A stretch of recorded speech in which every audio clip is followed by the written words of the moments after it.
Así termina la vida de Marx, haciendo una recopilación entonces. ¿Qué ha publicado realmente Marx? Primero, la cuestión judía y la crítica al derecho de Hegel, que escribió estando de luna de miel. Las 11 tesis sobre Feuerbach, la Sagrada Familia. La ideología alemana no la publicó, la escribieron pero no la publicó. Entonces, la miseria de la filosofía contra Proudhon. Publicaron también las conferencias sobre trabajo asalariado y capital, el manifiesto comunista. Ese sí, publicó la crítica de contribución a la crítica de la economía política en 1859 y el primer tomo del Capital en 1867. Eso es todo lo que Marx publicó. A pesar de eso, dejó miles y miles de páginas escritas muy a la carrera, con una letra que decía Engels que a veces el mismo Marx no podía descifrar, pero que revelan la inmensidad del trabajo que hizo Marx. Aquí conviene aclarar que durante el tiempo que estuvo, digamos, desempleado, escribiendo solo en el Vorwärts de los emigrados alemanes en París, estuvo estudiando, se dedicó de lleno a estudiar economía política. ¿Por qué? Su trabajo en la Gaceta del Rin y su intento de defender a los campesinos del Mosela lo llevaron a la conclusión de que no sabía bien cómo funcionaban las cosas, de que no conocía la mecánica del sistema.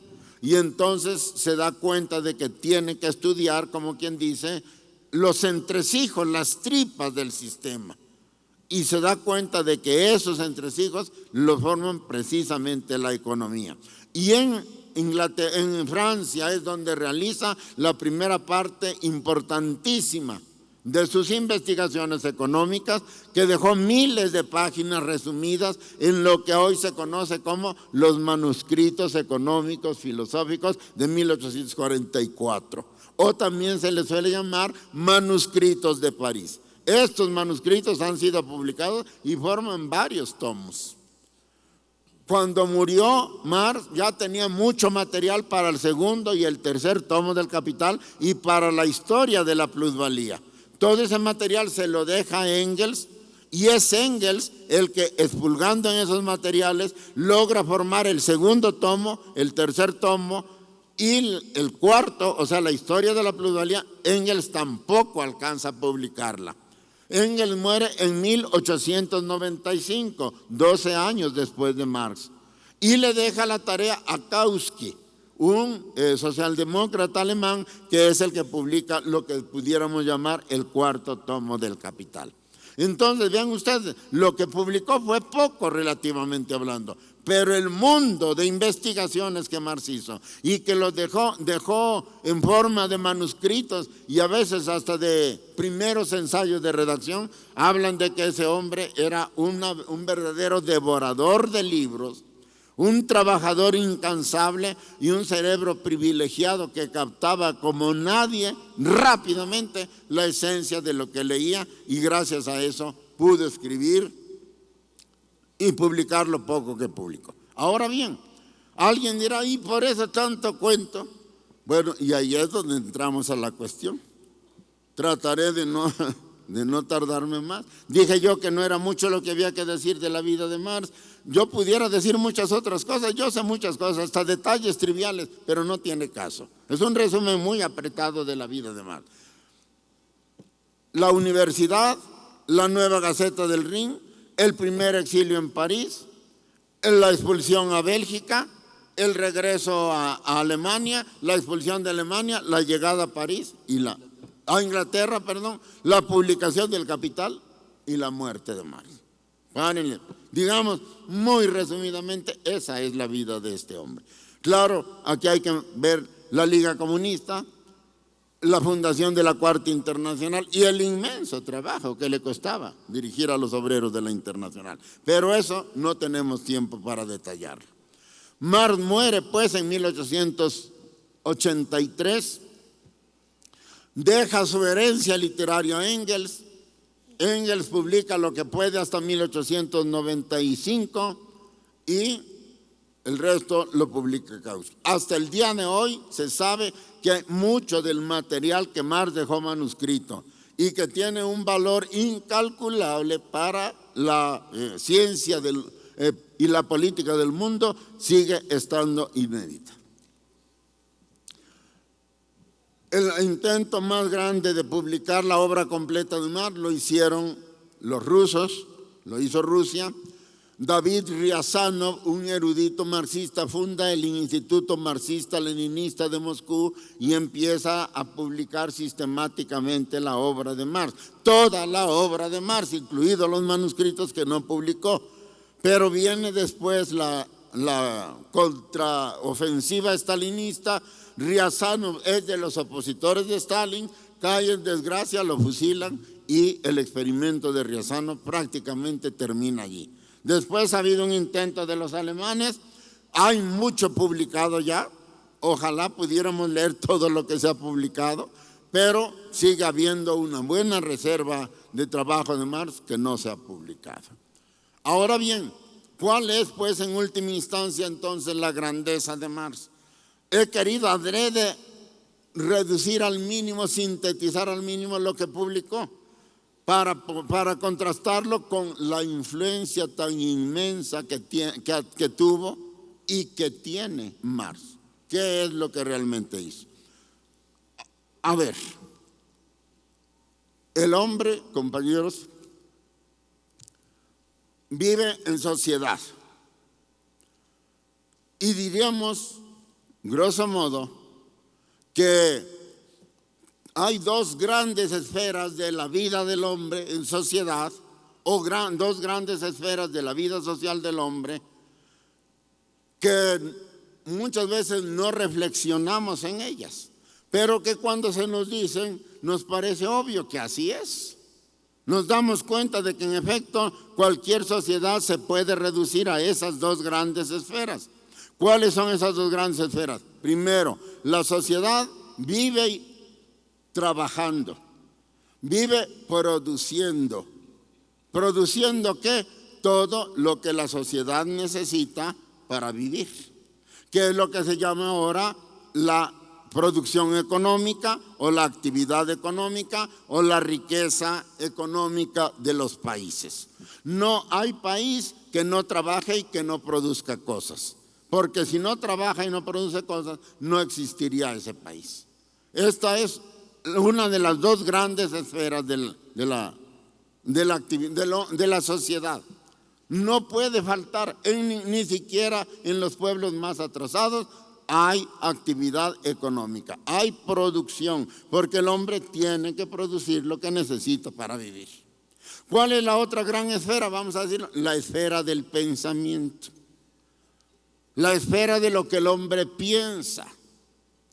Vivimos inmersos en una esfera que algunos le llaman espiritual, que otros le llaman ideológica, que otros le llaman filosófica, etcétera. Pero no hay sociedad que no tenga, además de la actividad puramente productiva, la actividad, digamos, pensante.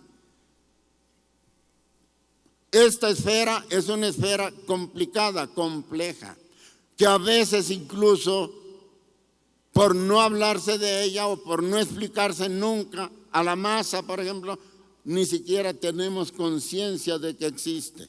Pero está integrada por cosas de las cuales tampoco el hombre puede prescindir.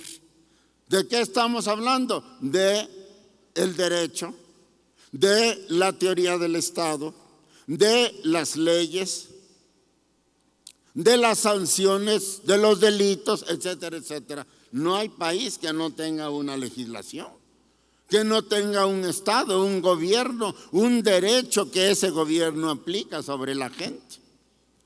Pero más allá todavía hay otras actividades menos, diría yo, prácticas o de aplicación menos evidente. Por ejemplo, tenemos la religión, tenemos la filosofía, tenemos la actividad cultural, la cultura, el arte, la música, la poesía, la literatura,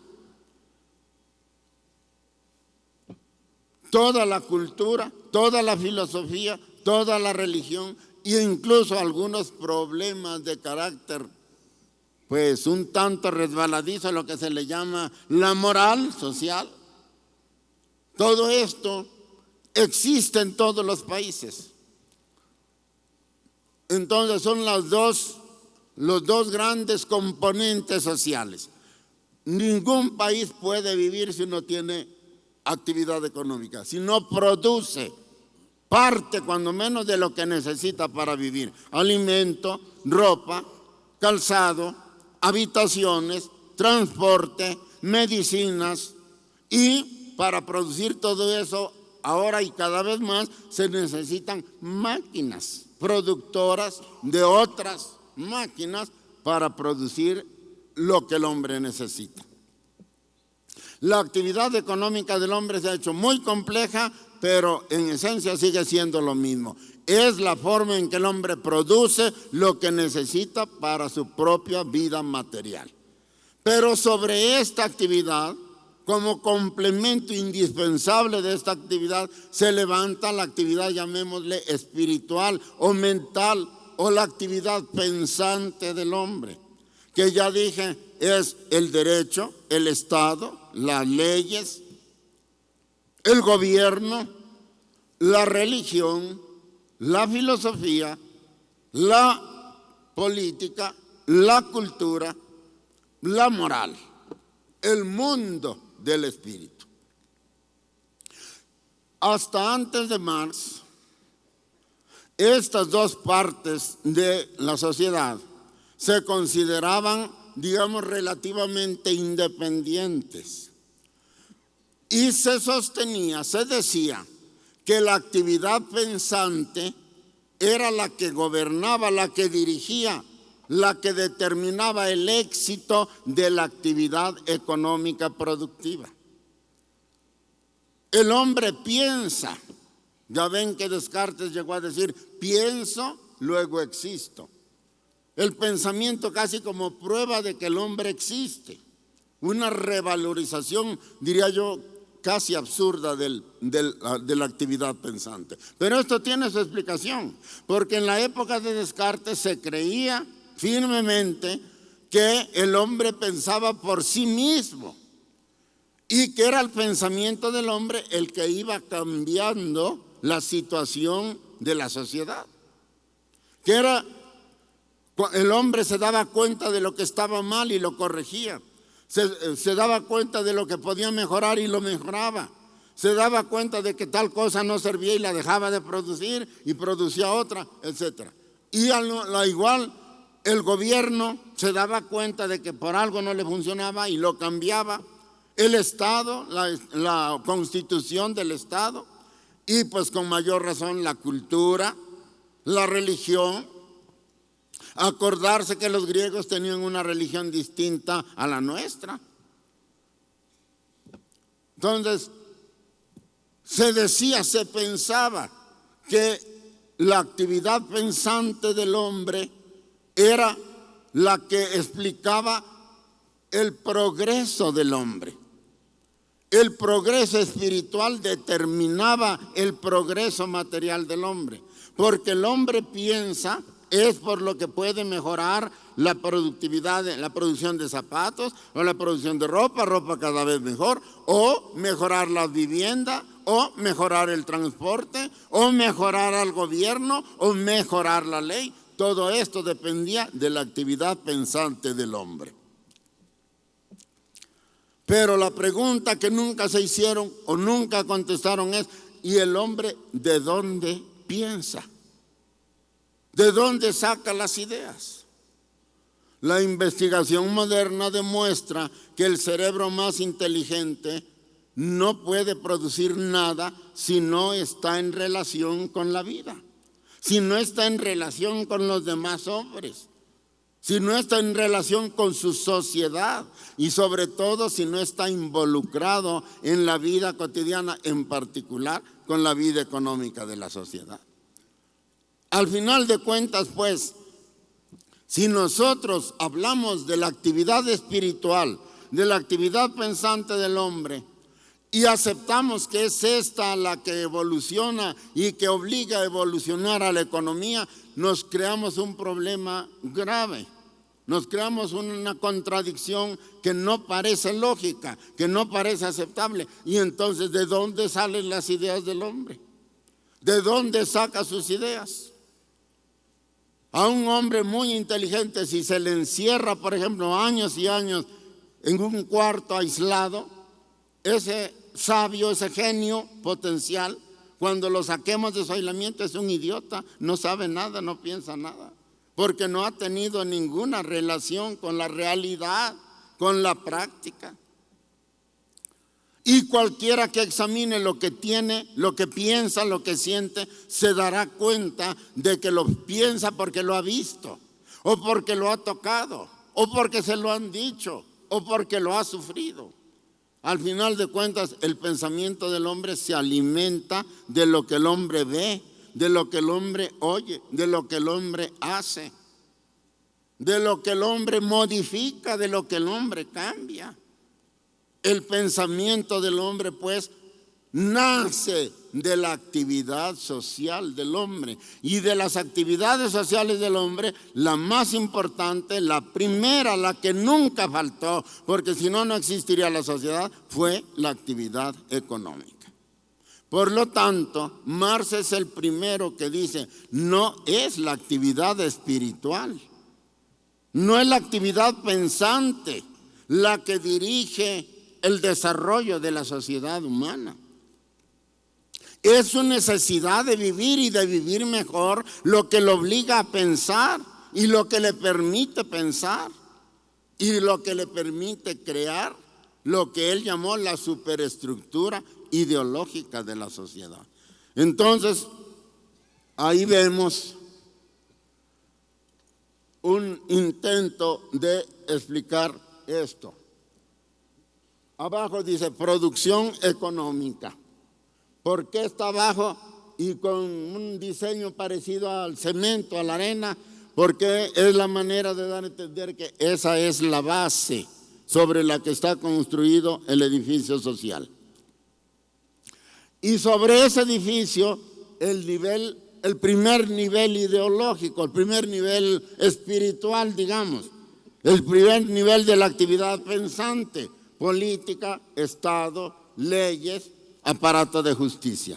Y más arriba todavía, religión, filosofía, ética, estética. Este es el edificio social. Y este edificio social es válido para todo el mundo, sin excepciones. Esto que parece tan sencillo, que parece tan claro, no se había pensado así con esa precisión antes de Marx. Esto es lo que Marx hace. Por primera vez Marx le da al pensamiento humano no un significado divino, no un significado misterioso, como una facultad que el hombre recibe quién sabe de dónde, sino le da una naturaleza absolutamente terrenal al pensamiento del hombre. Demuestra que el pensamiento del hombre nace de la actividad productiva del hombre, de la forma en que el hombre produce y reproduce su propia vida material. Y que de esta actividad productiva es de donde el hombre saca sus ideas, y es de donde el hombre inventa las formas de gobierno y las formas de Estado y las leyes y las sanciones contra las leyes. Y es para conservar esta actividad o para mejorarla o para completar la felicidad, digamos, del hombre sobre la tierra, que el hombre hace cultura o que el hombre filosofa o que el hombre cree en Dios. El problema está aquí, lo he dibujado como como un edificio, pero quizás lo pudiéramos también comparar con alguna ventaja con un gran árbol. La raíz del árbol, nosotros los seres humanos, sobre todo los que no nos dedicamos a estudiar, por ejemplo, biología, vegetales, vemos de la tierra para arriba al árbol, pero no vemos lo que hay debajo del árbol. Eso solo lo ven los que investigan, los que rascan, los que estudian los árboles. Pero el hecho es, y ahora todos lo sabemos, el hecho es que por muy grande, por muy bello, por muy alto que sea el árbol, ese árbol tiene sus raíces en la tierra. Se alimenta del suelo, y si no se alimenta de allí, no hay nada. Un árbol puede crecer muy alto, y en las primeras ramitas quizás no nos ofrezcan tanta duda de que están naciendo de abajo, pero si sigue creciendo el árbol y da flores muy bonitas, muy grandes, como por ejemplo una magnolia o por ejemplo una azucena, muy bellas, muy coloridas, o frutos muy sabrosos, pero muy altos, como que ya nos cuesta trabajo creer que eso también nace de la tierra. Como que ya no nos queda muy claro, pero ¿cómo se forma esta cosa tan bonita del lodo donde está plantado el árbol? Del estiércol donde está el árbol, ¿cómo es que da este fruto tan dulce o esta flor tan bella? Y tendemos a pensar que no, que el árbol da flores por sí mismo o porque alguna voluntad divina lo está dirigiendo para que produzca eso. Pero la ciencia dice que no es cierto, que todo es producto de que el árbol tiene sus raíces en la tierra. En la tierra encuentra el agua que necesita para vivir y los nutrientes que el árbol necesita van disueltos en el agua y penetran a través de sus raíces y suben por el tronco y van a las ramas y llegan a las últimas ramas y nutren el botón y la flor y el fruto. Por muy dulce y por muy bella que sea la flor, tiene la misma fuente, el mismo origen, la tierra, la madre tierra. Más o menos esto es lo que hay que pensar de la sociedad. Por muy sublime que nos parezcan las obras de arte, la pintura, la escultura, la arquitectura, la música, la literatura, por muy geniales que nos parezcan las obras de Goethe o de Cervantes, o la poesía de Rubén Darío, o la poesía de Heine, o la de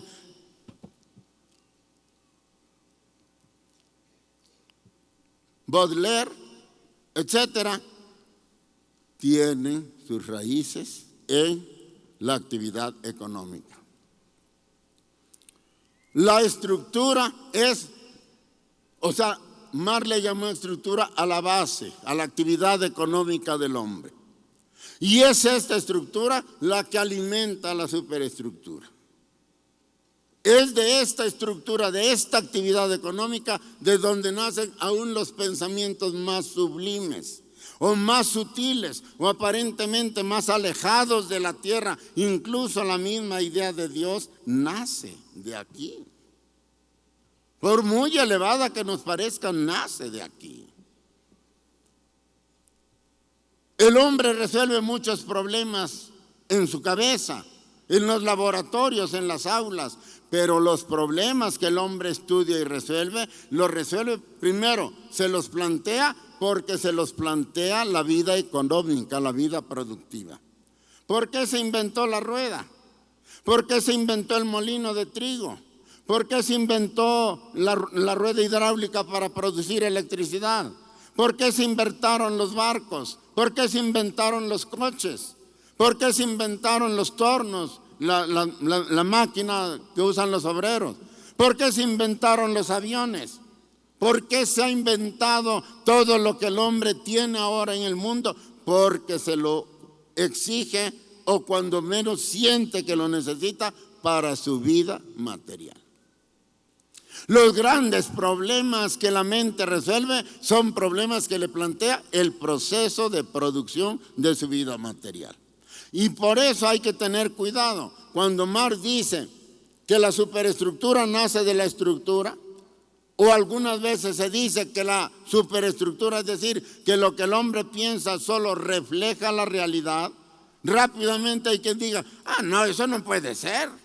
Eso quiere decir que entonces el pensamiento no sirve para nada, que el pensamiento es como un espejo que nomás refleja lo que se le para adelante. Marcia Clary dice, no, lo que el hombre piensa, lo que el hombre inventa, lo que el hombre resuelve, no lo resuelve para su placer, no lo resuelve para escribirlo o para platicarlo, lo resuelve para aplicarlo otra vez a su vida material. Por eso es que la superestructura es un reflejo, pero no pasivo de la base, sino precisamente para ayudar a la base a desarrollarse. Pero ¿qué fue lo primero? ¿La vida económica o la vida espiritual? Evidentemente la vida económica. De tal manera entonces que la evolución de las ideas, la evolución de la parte alta de esto que tenemos aquí, la que está pintada de color, pues ¿qué? ¿Cómo le llamaremos ese color? Bueno, es amarillito. Esa parte es algo que nace de abajo, pero que a su vez influye y determina y modifica y transforma lo que está ocurriendo abajo. Pero cuando lo de abajo se transforma, cuando lo de abajo cambia, necesariamente, y esto es lo importante, necesariamente tiene que cambiar también lo que se piensa arriba. Por eso, cuando la sociedad dejó de ser una sociedad esclavista en Roma y en Grecia, y empezó a aparecer la sociedad feudal, la religión antigua, la religión de los griegos, que era la misma de los romanos con nombres cambiados, tuvo que ser abandonada y en su lugar tuvo que aparecer una religión más acorde con la nueva base social. El cristianismo vino a sustituir a la religión politeísta de los griegos, a Zeus, a Atenea, a Hera, a Apolo, a Diana. Las deidades griegas fueron abandonadas y en su lugar se instauró el cristianismo. ¿Por qué? ¿Por qué ocurrió eso? Porque la sociedad había modificado su estructura. Dejaba de ser una sociedad feudal y esclavista y se convertía en una sociedad feudal. ¿Cuándo aparece el protestantismo? ¿Cuándo aparece la rebelión de Lutero, la rebelión de Calvino? ¿Cuándo? Cuando el feudalismo tiene que ser derrotado por el capital moderno. El protestantismo es la forma de cristianismo que se corresponde con el capitalismo avanzado. Por eso los gringos son protestantes, no son católicos. Cuando menos no mayoritariamente. ¿Por qué? El puritanismo inglés que vino a fundar Estados Unidos y que ha creado el imperio más grande que ha habido en toda la historia de la humanidad, era un puritanismo en rebelión contra el catolicismo tradicional de Inglaterra, contra el anglicanismo. Vemos cómo la religión también se va modificando conforme se modifica la estructura. Cambia la estructura social, cambia la superestructura. En la época feudal, cuando dominaba plenamente el cristianismo ortodoxo, diríamos, era legítimo detener a un hombre porque no era cristiano. Por eso se fundó la Santa Inquisición. Y era legítimo encerrarlo y torturarlo para que confesara que tenía pacto con el diablo. Y una vez que lo habían obligado a confesar eso, lo quemaban en la plaza pública y la gente se reunía y aplaudía. Eso era la justicia entonces, pero ahora ya no. Ahora decimos que lo justo es que cada quien crea en lo que quiera. Ahora hay libertad de conciencia, pero no siempre la hubo. Es decir, que la moral también se ha modificado. En la época de Aristóteles, en la época de Platón, era legítimo tener esclavos. Era motivo de orgullo tener esclavos en la Grecia antigua. Y era de tal manera rígida la división que los hombres libres tenían prohibido trabajar con las manos, porque eso era de los esclavos. Y el hombre libre que trabajaba con las manos recibía pena de muerte entre los griegos. Tenía que dejársele el trabajo rudo, el trabajo sucio al esclavo. Y a las clases altas solo la cultura, solo la literatura, solo el desarrollo espiritual, digamos, y el disfrute de los bienes que producían los esclavos. Y ahora, quiero decir, el concepto de libertad entre los griegos, los esclavos no tenían derecho a la libertad. El esclavo que se huía, si lo pescaban, lo mataban. Ahora no. Ahora tenemos otro concepto del trabajo. Ahora la libertad es otra cosa. También la idea de libertad se ha modificado. Todo esto son ejemplos muy breves, no tengo tiempo para más, para demostrarles cómo lo que Marx hizo fue una verdadera revolución. Fue una verdadera revolución. Al decir lo fundamental, la actividad básica de los hombres es la actividad económica. Y de la actividad económica depende todo lo demás. Y todo lo demás se modifica cuando se modifica la base económica. Y la base económica se ha modificado varias veces. Pasamos del comunismo primitivo al esclavismo o al sistema despótico oriental, luego al feudalismo, luego al capitalismo, y ahora hay países como Cuba, como China, que están ensayando una nueva forma de sociedad que se llama socialismo de mercado. La base ha cambiado y por lo tanto han cambiado también las ideas del hombre. No siempre hemos visto de la misma manera la libertad, no siempre hemos visto de la misma manera la religión, no siempre ha sido. Antes era inmoral que las mujeres entraran al templo. Todavía en el Islam eso es cierto. No pueden entrar con pantalón las mujeres a la iglesia, ni con la cabeza destapada. Y en muchos lugares ni con la cara destapada. Eso es inmoral.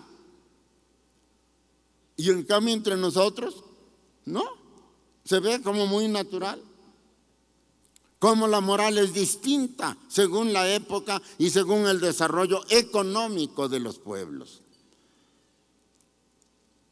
Todas estas concepciones antes se pensaban que evolucionaban por sí mismas, que el hombre las hacía evolucionar porque su cerebro evolucionaba, y ahora sabemos que no, que sí se han movido todas estas cosas, pero se han movido porque se ha movido la actividad productora del hombre. Es la base la que se moviliza, la que cambia, la que ha mejorado, la que ha evolucionado y con ella ha arrastrado a la actividad pensante del hombre.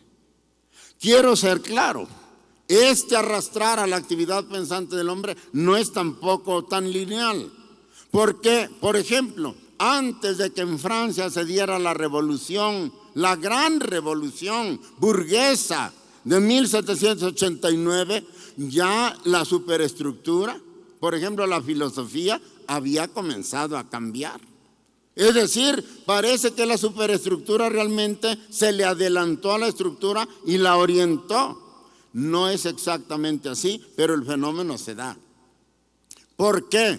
Porque los problemas que resolvió la Revolución Francesa no nacieron y se resolvieron en ese momento, sino que ya venían de atrás. Los problemas ya venían de atrás y los grandes pensadores franceses los vieron, los analizaron y criticaron al sistema que los generaba y propusieron un sistema nuevo.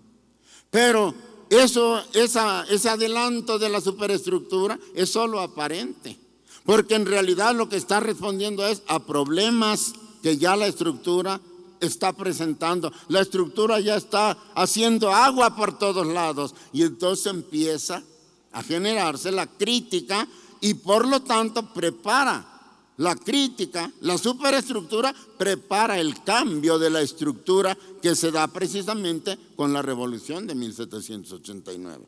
Esto este fenómeno de que a veces la superestructura se le adelanta aparentemente, pero no en la realidad, no.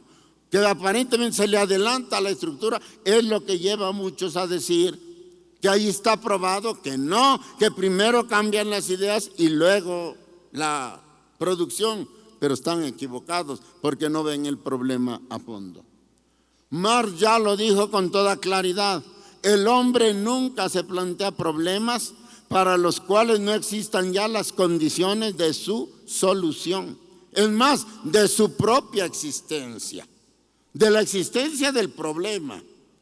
¿Por qué empezaron los filósofos del siglo XVIII francés a cuestionar al feudalismo francés? Pues porque ya estaban en el seno del feudalismo francés las condiciones, el problema mismo ya había nacido. La esclavitud exagerada de los campesinos, el hambre de los campesinos ya estaba. El nacimiento del capital ya estaba, pero el feudalismo los oprimía y entonces los filósofos le dan voz a estas clases nuevas que están naciendo en el seno de la clase vieja. Y parece que se está adelantando la idea al hecho. No es cierto. La idea de todos modos nace del hecho. ¿De cuál hecho? De la crisis social que está ocurriendo ya en la Francia feudal. ¿Y dónde culmina todo esto? En la revolución y en la toma del poder por la burguesía. Y con ello se cae todo el edificio ideológico feudal y ahora vienen los derechos del hombre y del ciudadano. Y viene la libertad de comercio y la libertad de empresa y la libertad de pensamiento, la libre competencia, etcétera, etcétera. De hecho, la libertad de creencia, la libertad de palabra, la libertad de imprenta, la libertad de pensamiento no es más que una forma sublimada de la libertad de comercio, de la libre competencia económica. Lo que la burguesía quería era libre competencia económica, libertad de comercio. Y esa libertad la lleva al terreno de la ideología también y la plantea como algo muy sublime, casi como algo divino, la libertad del hombre en general. Pero la libertad que a la burguesía le interesaba y le interesa es la libertad de comercio, la libertad de contrato y la libertad de explotar el trabajo de los demás. Pero para que esto no se viera tan feo, vamos a ponerlo así, lo adornan, lo envuelven con otras libertades que a muchos nos dejan con los ojos cuadrados y nos impiden ver el fondo de las cosas. Entonces, compañeros, ¿qué es lo que hace Marx? Primero, le da un fundamento terrenal al pensamiento del hombre. Marx demuestra que el pensamiento del hombre nace de la vida económica, de la actividad económica de la sociedad. Pero demuestra otra cosa, que esta relación se ha movido a lo largo de la historia. Que esto no ha permanecido siempre igual, sino que ha venido cambiando. Ha venido cambiando el modo en que el hombre produce su vida, lo que él llamó el modo de producción, y por lo tanto ha venido cambiando lo que el hombre piensa. Por eso cuando polemiza con Proudhon, se burla de Proudhon, porque dice Proudhon que la explotación del obrero viola o atenta contra la justicia eterna. Y dice Marx, ¿pero qué justicia eterna es esa? No hay tal justicia eterna. No hay ideas eternas. Porque si hubiera ideas eternas, fíjense bien, tendrían que decirnos de dónde salieron, porque el hombre no es eterno. La ciencia ha demostrado que el hombre apareció sobre la tierra cuando más temprano, hace 3 millones de años. Antes de eso no había hombre sobre la tierra. Entonces, si la idea es eterna, ¿quién la generó? ¿Quién generó la idea de justicia? ¿De dónde vino? Pues tenemos que recurrir a explicaciones místicas que no tienen nada que ver con la realidad ni con la ciencia. No puede haber ideas eternas porque las ideas las genera el hombre. Y esas ideas que el hombre genera van cambiando según las necesidades del hombre. Y van cambiando según se va moviendo el modo en que el hombre produce su vida material. Eso es lo que dijo Marx. Esto es lo que se llama materialismo histórico. Esto es lo que se llama materialismo histórico. Y dialéctico. Materialismo histórico y dialéctico. Se discute mucho de dónde nacieron estas palabras, no importa, no me voy a meter en esas polémicas. Yo creo que han tomado carta de naturalización y se le conoce en el mundo a la doctrina de Marx como materialismo dialéctico e histórico. Ahora bien, lo materialista, materialismo. ¿Por qué es materialismo? Porque Marx demuestra, a diferencia de lo que se pensaba, que las ideas del hombre no nacen de su cerebro. Que el cerebro del hombre no puede producir nada si está aislado de los demás hombres y de la actividad productiva de los hombres. Por lo tanto, Marx le dio una raíz terrenal, como al árbol, al pensamiento humano, le dio una raíz material. Por eso se llama materialismo. Y se llama materialismo histórico porque esta situación se demuestra se ha encarnado, se ha hecho realidad a lo largo de la historia. Por eso es que Marx estudia la historia de la economía, la historia del desarrollo económico y la historia de las ideas de los hombres. Y demuestra, sin lugar a dudas, cómo la historia económica ha venido cambiando. Del comunismo primitivo al feudal, al esclavismo, al sistema oriental, al feudalismo, al capitalismo, al socialismo de mercado. Demuestra cómo ha venido cambiando. Y cómo al cambiar este modo de producir la vida, han venido cambiando las ideas de libertad, las ideas de justicia, las ideas de moral. Por eso les digo, ¿por qué en algunos lados es inmoral que la mujer tenga pantalones y por qué aquí no? Si fuera una idea universal tendría que ser igual en todo el mundo, pero no es cierto, depende de la sociedad de que se trate. La misma idea de belleza. En algunas tribus africanas la gordura se considera símbolo de belleza, o traer un hueso atravesado en la nariz, o tener aquí arriba un hueso, se considera bello. Y aquí entre nosotros no. La belleza también es relativa, también depende de la sociedad y de la etapa del desarrollo de la sociedad. La moral, la religión, la cultura han evolucionado, han cambiado. La idea de libertad, la idea de igualdad, la idea de fraternidad, la idea de justicia, la idea de lealtad, la idea de verdad misma han cambiado a lo largo de la historia del hombre. No hay ideas eternas.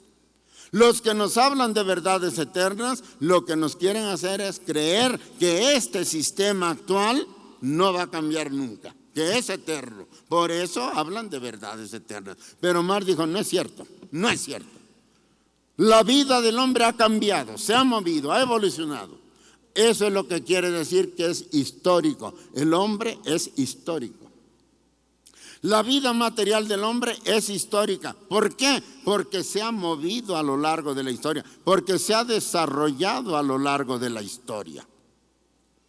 Y ha cambiado, y además drásticamente a lo largo de la historia. Y las ideas del hombre han cambiado en concomitancia, siguiendo o antecediendo, pero al final de cuentas basadas también en el cambio de la forma de producción. La historia demuestra que no hay sistema económico social, ni régimen jurídico, ni de derecho, ni Estado, ni leyes, ni cultura eternos, sino que todo va cambiando según lo va necesitando la vida del hombre. La historia, pues, como Marx finalmente la entendió, viene a confirmar una viejísima idea que ya un antiguo filósofo griego, Heráclito de Éfeso, había dicho en frase memorable. Él dijo, panta rei. Quiere decir en griego, bueno, en español, esas palabras griegas traducidas al español quieren decir todo cambia. Y para ilustrar su idea, Heráclito dijo, nadie se baña 2 veces en el mismo río. Nadie. Porque yo me baño en el río fulano, pero si regreso una semana después, ese río ya no es el mismo. Porque las aguas ya pasaron, las aguas ya corrieron. Son otras aguas. Las aguas en que yo me bañé, quién sabe dónde diablos están ahora. Ya no es el mismo río. Pero es solo el ejemplo que da Heráclito para ilustrar que todo cambia. Vemos al niño chiquito en brazos de la mamá. Nos alejamos 20 años y cuando lo volvemos a encontrar, ¿qué encontramos? ¿Volvemos a ver al niño chiquito? No. Ahora nos encontramos con un muchachón que ya fuma, ya se emborracha y ya anda de drogadicto. Ya cambió. Ya cambió. Y si nos alejamos más tiempo, a ese muchachón que ahora anda de vacilador, no lo vamos a encontrar hecho un viejito con su bastón. Ya cambió de nuevo. Todo cambia. Y así como cambia el hombre, así cambia la sociedad, compañeros. Eso es lo que dice Marx. Esta idea de que todo cambia y todo se mueve y todo evoluciona y todo se transforma, la tomó precisamente de Hegel. En esto radica la dialéctica de Hegel. Hegel fue el que le dio expresión, diría yo, científica a la idea general de Heráclito de Éfeso. Todo cambia, pero Hegel dijo cómo y por qué cambia y con qué leyes cambia. Las famosas leyes de la dialéctica, que Marx aplicó precisamente a la historia humana. Este es el materialismo dialéctico de Marx. Todo cambia, todo tiene su raíz en la vida económica y el hombre tiende siempre a mejorar su vida sobre la base de lo viejo, pero sin borrarlo completamente, sino mejorándolo, mejorándolo, mejorándolo.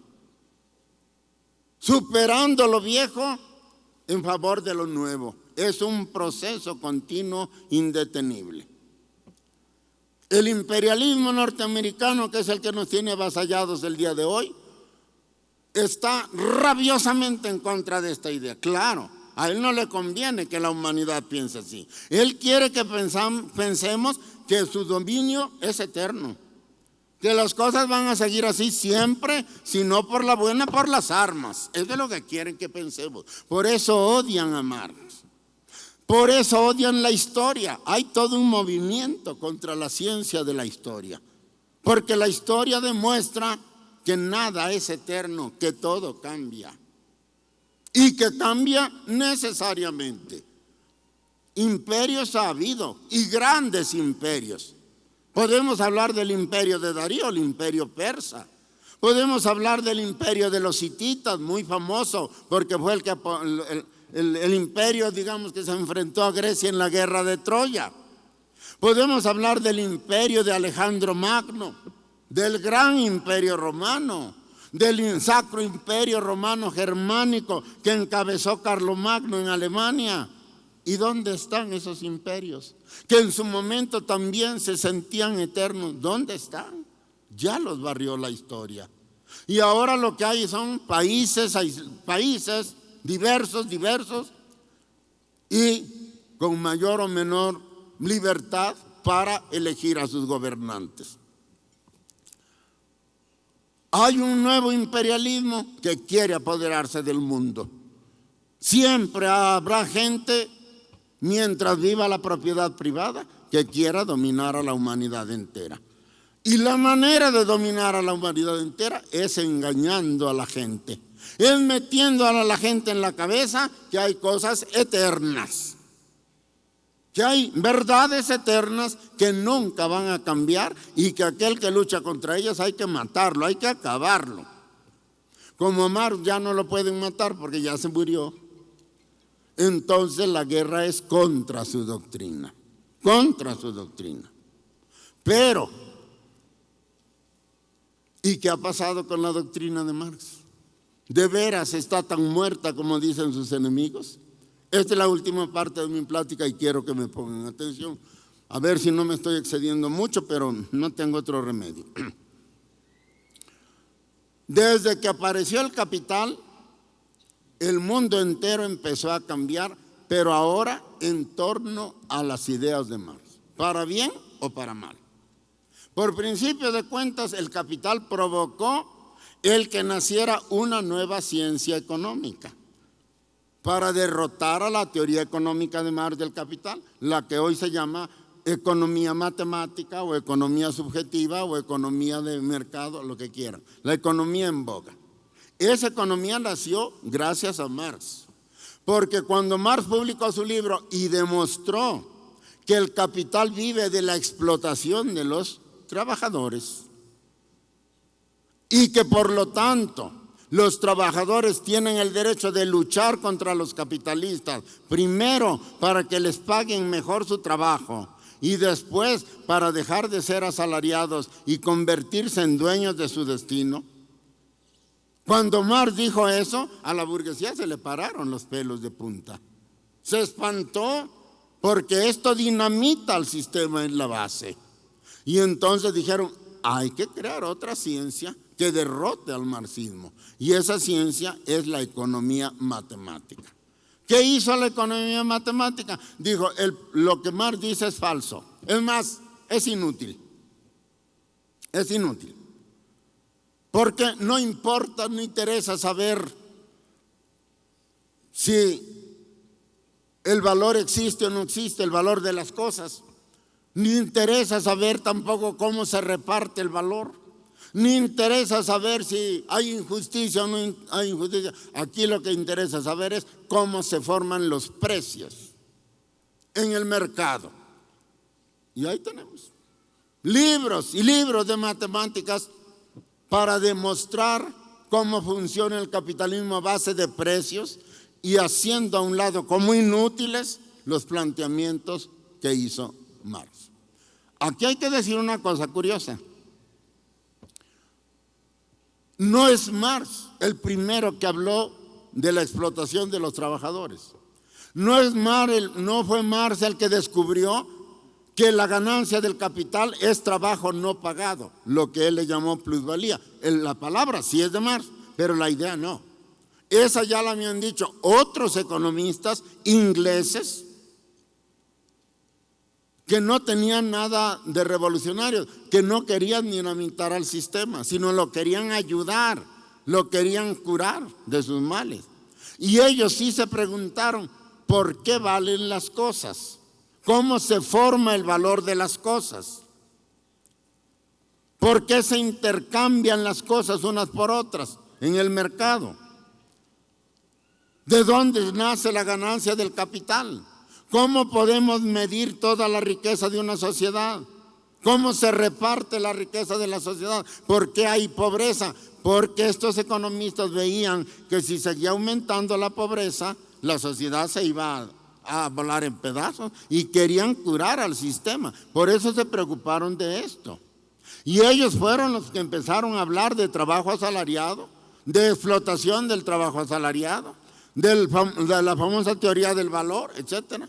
Marx lo único que vino a hacer es completar y hacer más científica, más rigurosa esa teoría. Y Marx demostró indiscutiblemente, indudablemente, que la riqueza del capital nace precisamente del trabajo no pagado a los obreros. No hay duda de eso.